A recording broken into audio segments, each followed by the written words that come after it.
Nei. Ja, den ene var sykepleier, liksom. Og tok blodprøve og blodtrykk og EKG-måler Ja. og hørselstest.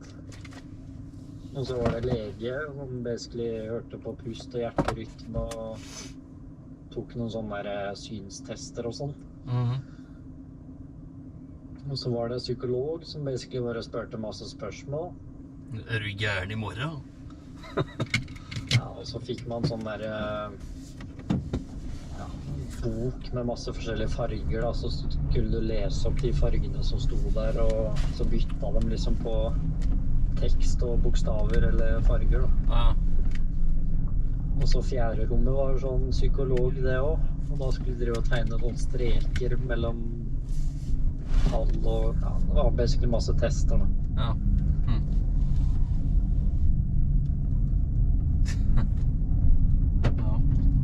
Så skulle Thea bort den helgen her, sa du? Ja, vi skal til Bergen. Gå på sånn topptur. Ja. Jeg kan sikkert komme i løpet av en dag, tenker jeg. Ja. Og så spurte jeg pappa om vi skulle dra en tur til Forsvarsmuseet. Jeg tenkte ikke på den der bikkja, han skal ikke være alene, klikker han en vinkel. Så da spurte jeg kanskje vi kan spørre Tore, så kan han passe bikkja imens. Men da får ikke du vært med til Forsvarsmuseet. Nei, men da kan ikke hun vente i bilen, da. Jo, kanskje da. Jeg vet ikke. Ja, nei, jeg har sagt den burde kjøpe sånn hundebur til deg, da, så hun kan være litt alene hjemme. Ja. Ja, det er lurt inne i huset, sånn at du slipper å gå berserk på møbler. Ja, jeg kan ringe deg i morgen eller lørdag. Ja. Den er god. Ha det. Ha det.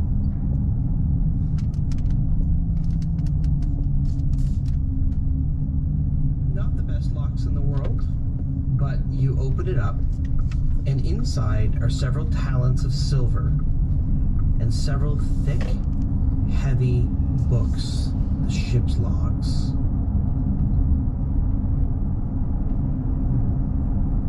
Silver. Logs. Heavy. Open your bag of holding. I bet the silver. How much silver is in there? About 5,000 gold pieces worth of silver. Yeah. Wow. Yeah, of silver bars, basically. Yeah. Theo, do you want to write that down? Yes. I'm sure the crew won't be needing those anymore, so consider that payment for our investigation. I'm going to start rifling through the ship's logs to this most recent voyage to try to gather any key information that I might find regarding their journey. Yeah, so the most recent log shows that the ship came to Liberio. It's a note from the captain.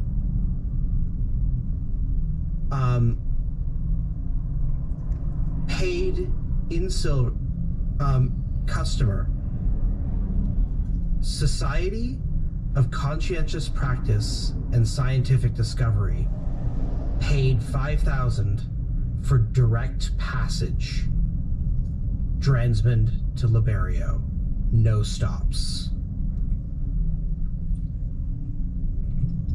What was the name? Society of what? The name that it was the Guild of Conscientious Practice and Scientific Discovery of Altbrook University. Paid 5,000 gold pieces for a group of for a group of passengers to have direct passage non-stop from Dransmond to Liberio along with their cargo. Discovery.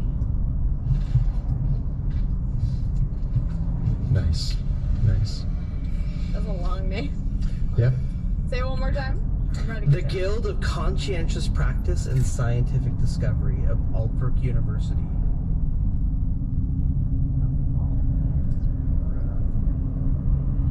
Yeah, I've heard of these guys.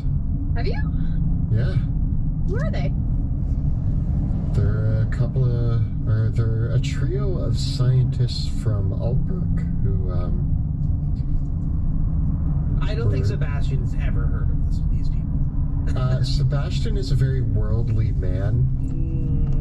He wrote a book about it. Is I this a don't private know book? if I don't know if this guild is actually mentioned in the book. I think but Well, okay, Sebastian might know that there's apothecary groups that work out of Altbrook. So he might Yes. not know the specifics, but yeah. there's Altbrook is quite well known for training apothecaries. So there's a few organizations from Altbrook that have been sort of growing in their interests, and I've overheard that they've been doing their own research into delirium. But why would they come here? Why indeed? Why would they want a non-stop journey? It's strange. The other ship's logs mention the most recent logs, just paging through them, mention that the crew purchased delirium to sell for trade. That they had purchased delirium directly through several different suppliers, and that included several names that you recognize from Emberwood Village through their sales. So one name that you had heard around but not had too much dealings with back in Emberwood, but is someone that was known to you while you were there.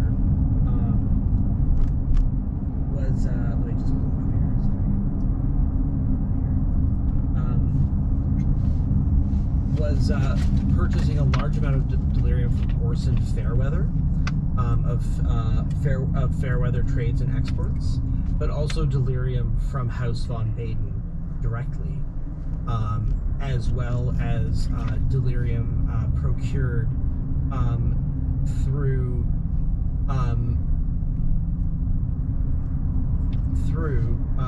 the just noted, it's just marked QM Company.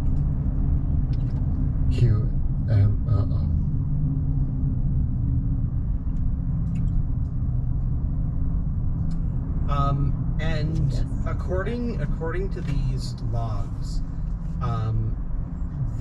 they were transporting at least one delirium geode, and nearly 20 delirium crystals, and dozens of smaller delirium shards. Geo. Yeah, judging by the manifest here, they probably had close to 30,000 gold pieces worth of delirium on board. Should we check and see if there's any delirium left on the That ship? sounds. I guess we should go downstairs where the glow is coming from and see what's there. It looks like we've got I mean, we knew Emberwood Village was shipping out delirium. Also House von Baden is no surprise. But this QM is very concerning to me. Is it? Could be the Queen's Men, Yeah. or it could be Quinton Monopoly. the Quinton Monopoly. What? Either way, I mean, it could be we're in anything. trouble. If it's the Quinton Monopoly, then I'm going to be relieved. Yeah. But if it's the Queen's Men, that's a problem. Yeah. Got my eggs in one basket. Well, I've been listening. I haven't heard anything, right? Nothing unusual, no sounds, no disturbances. The final note in the shipping manifest is that also on board are several finished magic items built in Delirium. And there is a note saying that the ship received additional danger pay given the volatility of the items. The Delirium. The only other thing that you can tell from the shipping manifest was that the crew had not secured a buyer.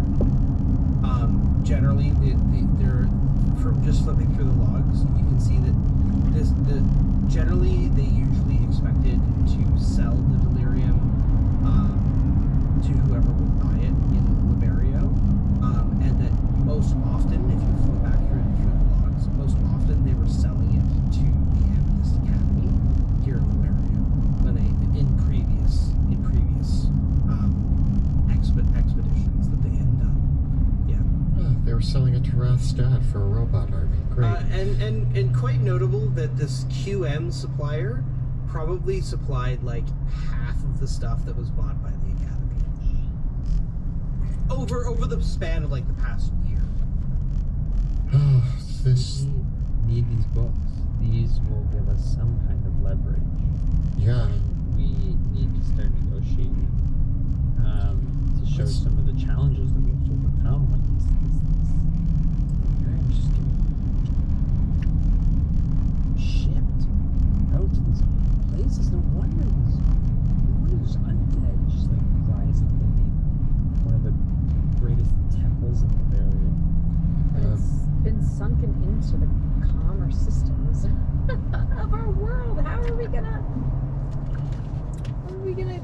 untether it? No. You're right. Like, Pluto. You're right. Veo, you're right. Pluto, we should keep the books. Veo, I don't know how we're gonna...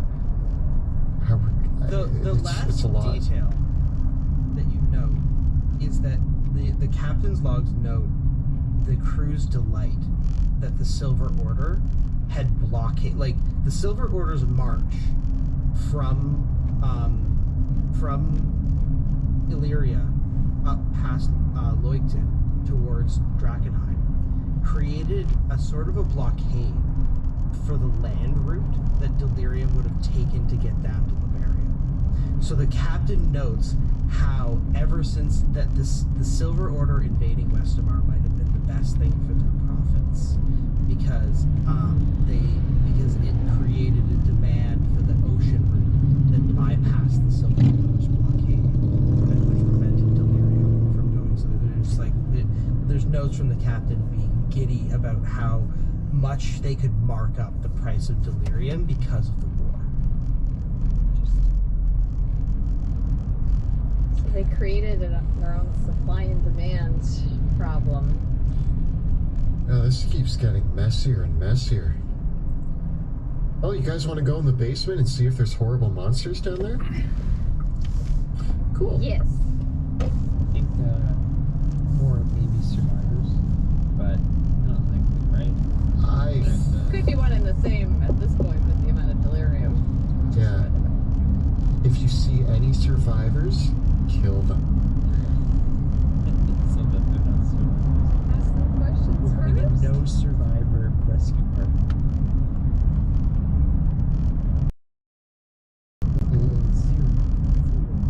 I guess let's head down into the belly of the ship.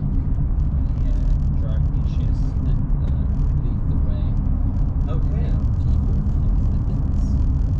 Well, as you travel deeper into the depths of the ship itself, as I noted, you don't necessarily have to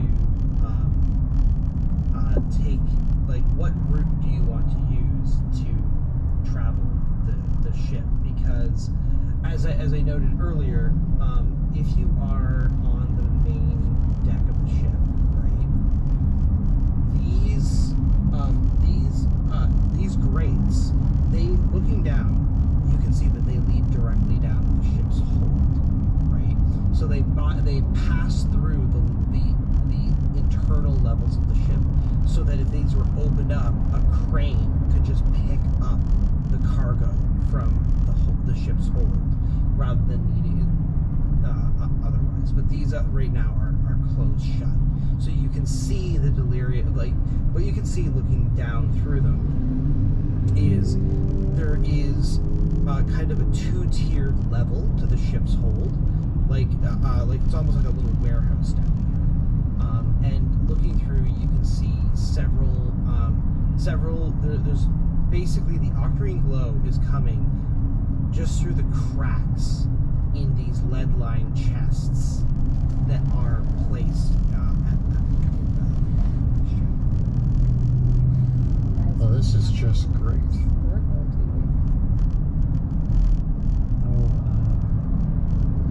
I don't. I have one Aqua Expergo left. I have 2. So, Veo, I could give you one. Should we just take it now? I don't know if we need it because we're not going into the haze, but I worry about.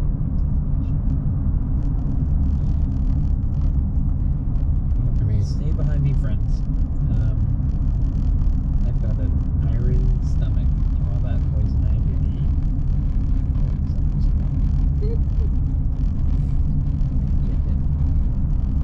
I think if with the ship's design, do we want to risk the speed and get down over these dark holes? Just go right to the bottom, or do we want to take the more natural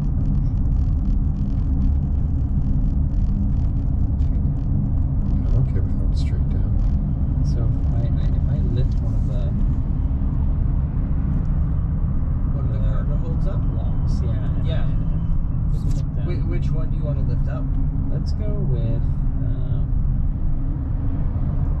Mr. Big Daddy. Hey, Pluto, great job. See what I did there? It's a grate.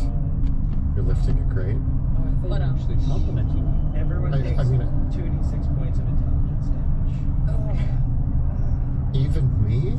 I'm the one who nailed that joke. Yeah, especially.